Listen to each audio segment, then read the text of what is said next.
Like, comment, share, and subscribe naman dyan mga idolo. Maraming salamat po! Lumuhod si Wawuda sa isang tuhod, kitang-kita ang pait sa kanyang puso. Thundersail pala, mabilis na sinubukan ng binata na tumakbo upang tulungan siya, ngunit winagiway siya ni Wawuda, na nagpapahiwatig sa kanya na huwag nang mag-abala. Ang matalo sa pamamagitan ng pamamaraan ng Thundersail ay isang bagay na hindi niya inaasahan. Kung alam niya na si Gondel ay nagtataglay ng gayong teknika, bakit siya pupunta sa Evil Sky Pavilion upang ipahiya ang kanyang sarili? Sa huli, ito ay talagang nakakatawa.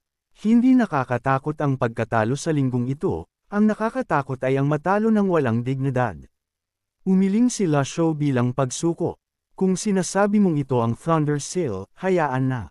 Marahil dahil walang ibang nakakaalam nito, kinumpirma nila sa kanilang isipan na ito ang Thundersail.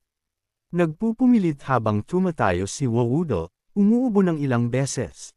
Akala ko talaga, pagkatapos ng 20 taon ng masusing pananaliksik, ang teknik na ito ay makatatagal sa 3 mong atake.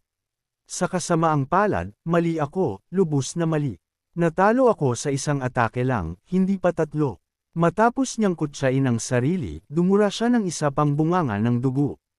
Pumunta ako rito upang lutisin ang aking panloob na kaguluhan, ngunit mukhang mas lumala pa ang kaguluhan. Bahagya siyang nakabawi, saka yumuko. Handa akong aminin ang pagkatalo. Basta't hindi madadami ang Cloud Sect, pumapayag ako sa anumang ibang kondisyon. Nang makita ang kanyang pagiging prangka, direktang nagsalita si Lasho, may tanong ako sa iyo. Sagutin mo ng tapat, sino ang utak sa likod ng Fish Dragon Village? Nang marinig ang tanong na ito, nanlaki ang mga mata ni Wawuda sa pagkabigla, nag-aalangan na tila ayaw sumagot. Nang makita ito ni Lasho, itinaas niya ang kilay. Ano, ayaw mong magsalita? Mukhang naguguluhan si Wawuda. Hindi sa ayaw kong sabihin, ngunit kapag sinabi ko, maraming madadami. Tinuro siya ni C.I. Yuhan Ord at galit na samaway, anong problema sa iyo? Dahil natalo ka na, dapat mo itong aminin ng matapat. Ngumisi si Ming Shirin kay Wawuda, matanda ka naman ng Cloud Sect. Kahit na hindi ituring na ganap na katotohanan ang mga salita mo, dapat man lang may bigat ito. Ang pagiging pabago-bago ba ng ugali na ito ay katangian ng matuwid na sekta? Nag-isip si Lasho ng isang paligoy na paraan. Elder Hua, baka may solusyon ako. Malinaw na ang sagot sa tanong na ito ay napakahalaga. Sa kasong iyon, kailangan mo lang sabihin sa master lamang. Dagdag ni Panzong, oo. Nahahati sa pagitan ng bato at matigas na lugar, nag-isip si Wawuda. Inihampas ni Duan Mushang ang kanyang Overlord Spear sa lupa, nagpapalabas ng lamig at layuning pumatay. Kung patuloy kang magbubulungan at mag-aalangan at ayaw mong magsalita, iwan mo ang iyong buhay dito. Seryosong sumagot si Wawuda, nangako ako na hindi ko ibubunyag ang bagay na ito sa sinuman. Kung maaari, Master, magtanong ka ng ibang tanong. Nang marinig ito, agad na sumiklab ang galit ni Ming Shirin. Sumpa, kaya mo pang sirain ang pangako sa Master ko, at may lakas ka pa ng loob na magsalita tungkol dito. Sa puntong ito, umiling si Lasho at nagsalita, ayos lang. Bibigyan kita ng 2 pagpipilian, ibunyag mo ang utak sa likod ng Fish Dragon Village, o sumali ka sa aking Golden Court Mountain. Ang posisyon ng Elder sa Evil Sky Pavilion ay magiging iyo. Nang marinig ito, nagpalitan ng nagulat na tingin ng lahat, nakatingin sa kanya ng may pagkamangha. Hinangaan ni Lasho si Wawuda ng malaki. Matapos ang lahat, ang makatagal sa mga atake ni Duan Mushang at Ming Shirin ay nagpapahiwatig ng kanyang malalim na kahusayan sa isang 6 na Union Seal Technique. Kahit na maaaring ito ang Turtle Shrimp Technique, kapag ginamit ng tama, maaari itong maging nakakasakit at nagtatanggol. Hindi pa nagagamit ni Wawuda ang 100 Tribulation Inside Avatar, nais niyang isave ang kanyang lakas para sa ikalawa at ikatlong atake. Sa kasamaang palad, natalo at nasugatan siya bago niya nagawa ang kanyang atake. Higit sa lahat, ang taong ito ay walang pagkakaiba sa pagitan ng tama at mali sa kanyang puso at kumikilos ayon sa kanyang konsensya. Nang marinig ang 2 pagpipilian, natigilan si Wawuda. Nagmula sa Cloud Sect, kung tatahak siya sa landas ng kadiliman, masisira ang kanyang reputasyon, na isang maliit na alalahanin. Ang pangunahing alalahanin ay ang Cloud Sect ay maaaring kutsain ng mga practitioner sa buong mundo. Gayunpaman, hindi rin niya maibubunyag ang lihim na iyon. Tunay siyang nahaharap sa isang dilema. Kalmadong tumingin si Lasho sa kanya. Ito ang pinakamalaking konsesyon na maaari kong gawin. Nagsimulang pumilit si Ming Shirin, iniwan mo na ang Cloud Sect. Ano ang pumipigil sa iyo? Kahit na hindi ko masyadong pinahahalagahan ang iyong turtle shrimp technique, kapag nagsalita ang master, natural na wala kaming tutol. Bukod dito, ang Evil Sky Pavilion ay humihina. Sa pagpasok ng bagong dugo, maaaring maibalik nito ang dating kaluwalhatian nito. Habang nag-iisip siya nito, palihim niyang sinulyapan ang kanyang master. Mukhang hindi nagtatapos ang kanyang master. Sa kabaligtaran, mukhang mas aktibo at puno siya ng sigla. Nang makita na nag-aalangan pa rin si Woodle, nainip si Lasho. Dalawang pagpipilian, pumili ka ng isa. Sa mundong ito, ikaw ang unang nakatanggap ng ganitong pagtrato sa Evil Sky Pavilion. Limitado ang aking pasensya, kailangan ko ng sagot sa loob ng ilang sandali. Mabilis na tumibok ang puso ni Woodle habang yumuyuko ng malalim. Paano kung wala akong sagot? Bago pa makasagot si Lasho, naunang nagsalita si Ming Shirin, kung gayon, tulad ni Panzong, ikukulong ka sa Evil Sky Pavilion hanggang sa makaisip ka ng sagot. Siyempre, dahil mukhang walang pakialam ka sa buhay at kamatayan, maaaring wala kaming masyadong lugar sa Evil Sky Pavilion, ngunit marami kaming matutuluyan. Ang Eastern, Southern, Western, at Northern Pavilions, ang burol, maraming lumang tirahan sa Penance Cave sa likod ng bundok. Malamig doon, at huwag mong isipin ang pagtakas. Ang harang sa paligid ng Golden Court Mountain ay hindi mababasag kahit pagsamasamahin ang 10 pinakamahusay na eksperto. Sa oras na iyon, ipapaalam ko sa lahat ng practitioner sa mundo na si Woodle ng Cloud Sect ay hindi tumutupad sa kanyang salita, pumunta sa Evil Sky Pavilion, tumaya, natalo, at tumangging tanggapin ang pagkatalo. Nawalan ng salita si Woodle, marami ang nakakaalam ng aking pagbisita sa Evil Sky Pavilion. Kung hindi, hindi ko kailangang magbitiw sa aking posisyon bilang elder ng Cloud Sect. Nagsimula ito sa ugat ng sanhi, at kung magtatapos ito doon, walang pagsisisi. Ngumisi si C.I. Yuhanord sa kanya, magsisimula na akong magbilang ngayon, 9, 8, 7, 6, 5, 4, 3, 2, 1. Magsalita ka, ano ang iyong desisyon? Talaga bang ganoon ka kabilis magbilang? Hindi pa nakakapag-isip si Woodle nang matapos ang pagbibilang. Umiling siya, sige kung gayon. Nang makita ito, mabilis na lumuhad ang binata sa likod niya. Master, huwag po. Hindi siya sinaway ni Woodle tulad ng dati, ngunit sa halip ay malalim na bamantong hininga. Bumalik ka sa Cloud Sect. Mula ngayon, hindi ka na ang aking disipulo. Maraming elder sa Cloud Sect, may magtuturo sa iyo pagbalik mo. Sabihin mo sa kanila kung bakit patay na si Woodle. Gusto sanang magsalita ng binata, ngunit biglang naging napakatalam ang tingin ni Woodle. Sabi ko, umalis ka. Nang inig sa takot ang binata at dali-daling naglaho sa bulwagan.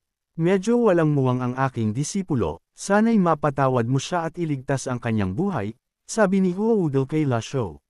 Bahagyang ngumiti si Lasho, iba-ibang landas ang patungo sa iba't ibang dulo.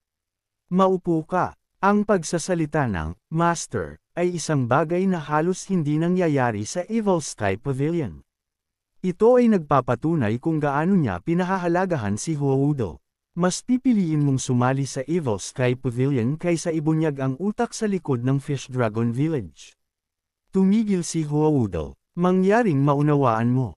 Hindi ka ba natatakot na pahirapan kita para makuha ang mga sagot? Tanong ni Lasho. Sumagot si Woodle, kung mangyari iyon, mas pipiliin kong mamatay. Nakakuha si Lasho ng bagong nasasakupan, Nascent Divinity Tribulation Realm, katapatan ni Woodle, 5%. Tumango si Lasho bilang pagsang-ayon nang makita ang prompt. Iba ka kay Panzong. Kontrolado siya ng iba at hindi natatakot mamatay. Mas mapalad ka kaysa sa kanya. Magalang na yumuko sina Shou Jian at Pan Zong. Pagbati, Elder Hua. Bahagyang namula ang mukha ni Hua Wudel, medyo nalulula.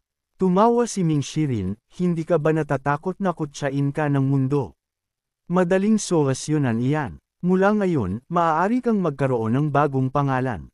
Ang dating Hua Wudel ay masasabing namatay sa Evil Sky Pavilion. Isa man o kulang, hindi na mahalaga. Paano ang Huo? Mukhang wala sa mood si Hua Wudel para magreklamo tungkol dito. Pangalan lang iyan, tawagin niyo ako kung ano ang gusto niyo. Sa ngayon, magulo ang isip ko. Gusto ko lang ng kapayapaan. Lumapit si Little Yuaner na may dalang messenger bird. Master, ito ay liham mula kay Jiang Yichen. Hindi pinabasa ni Lasho ang liham ng malakas, ngunit kinuha niya ito mula sa kanya. May kutob siya na ang liham na ito ay napakahalaga at hindi dapat basahin ng malakas. Matapos buksan at basahin ito, inihayag ng liham, ang utak sa likod ng Fish Dragon Village ay ang kasalukuyang ikalawang prinsipe. Ang pangunahing salarin sa labanan sa Duxiang River ay si General Wei Xian ng Changyang, tinulungan ng pinuno ng Black Cavalry na si Fan Ziwen. Elder, upang makuha ang pahiwatig na ito, nagdusa ako ng malaking kawalan. Sa totoo lang, kung walang magandang espada bilang kabayaran, magagalit ako. Matapos basahin, kalmadong dinurog ni Lasho ang liham. Sa impormasyong ito, malinaw na ang lahat. Sa katunayan, nang nag-aatubili sina Pan Zong at Hua Wudel na banggitin ito, nahulaan na niya ito. Kinumpirma lamang ng liham ni Jiang Yichen ang kanyang mga hinala. Nagtatakang nagtanong si Ciu Hanord, Master, ano ang sinasabi ng liham? Hindi itinago ni Lasho ito. Pinag-uusapan nito ang utak sa likod ng labanan sa Duxiang River. Nang marinig ito, natamba si Hua Wudel sa lupa, mapotla ang mukha. Ito ay isang malaking dagok. Nang makita ito, nagtanong si Ciu Hanord sa pagkalito, utak lang iyon, bakit nagkakagulo ang lahat? Ganoon ba iyon kalala? Nanatiling tahimik si Lasho. Para sa isang ordinaryong tao o isang mahusay na cultivator, ang bagay na ito ay mas simple, at susundin nila ang mga patakaran ng mundong cultivation. Gayunpaman, hindi niya inaasahan na madadami ang isang prinsipe. Ang mga labanan sa kapangyarihan ng mga prinsipe ay hindi dapat may kinalaman sa mga ordinaryong tao. Ang katatagan ng Great Yan Dynasty ay nakabatay sa pamilya ng hari. Kung ang mga sundalong nagbabantay sa mga hangganan o ang mga cultivator na kumikilos sa mga anino, lahat sila ay haligi ng katatagan ng dinastiya. Hindi nakakapagtaka na ayaw banggitin ni Hua Wudel ang pangalang ito. Matapos mag-isip, nag-utos si Lasho, sabihin kay Jiang Yichen na naghanda ako ng magandang espada para sa kanya. Maaari niyang kunin ito. Sumimangot si Ciu Hanord, 2 piraso lang ng murang impormasyon ang ipinadala niya, at gusto siyang bigyan ni Master ng napakagandang sandata. Wala akong natatanggap na ganyan. Bahagyang sumimangot si Lasho, nabanggit ko na ito ng higit sa 1 beses. Ang sandata na iyon ay orihinal na pag-aari ng pamilya ng hari. Wala itong silbi sa akin kung itatago ko ito. Nang makita ni Ciu Hanord na sumimangot ang kanyang master, mabilis siyang humingi ng paumanhin. Dahan-daang tumayo si Lasho at nagtungo sa lihim na silid. Matapos siyang umalis, sinimulan ni Ming Shirin na aliwin si Ciu Hanord. Little junior sister, bakit ka nagmamadali?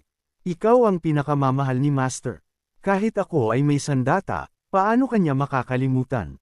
Ang aking separation hook ay napakaganda, ang para sa iyo ay tiyak na hindi bababa. Hinaplos ni Duan Mushang ang kanyang Overlord Spear. Tama si Old Fourth, sa iyong talento, malapit ka nang umakyat sa Nascent Divinity Tribulation Realm. Sa oras na iyon, tiyak na bibigyan ka ni Master ng sandata na mas mahusay pa kaysa sa aking Overlord Spear. Hindi nakinig si Ciu Hanord sa kanilang dalawa, galit na tumalikod at umalis sa bulwagan. Nagkatinginan sina Ming Shirin at Duan Mushang sa pagkalito. Sa oras na ito, humakbang si Pan Zong upang magpaliwanag, Mr. 9, nagselos siya matapos makita ang Separation Hook at ang Overlord Spear. Nang mapansin ang medyo pag-alit na tingin mula sa dalawa, mabilis siyang nagdahilan at dali-daling umalis. Ay nako, Mr. 3, Mr. 4, naalala ko lang na hindi ko pa napag-aaralan ang 6 Young Technique. Kailangan ko nang umalis ngayon din. Agad na hinawakan ni Duan Mu siyang si Ming Shirin, oh. 4th, magsanay tayo.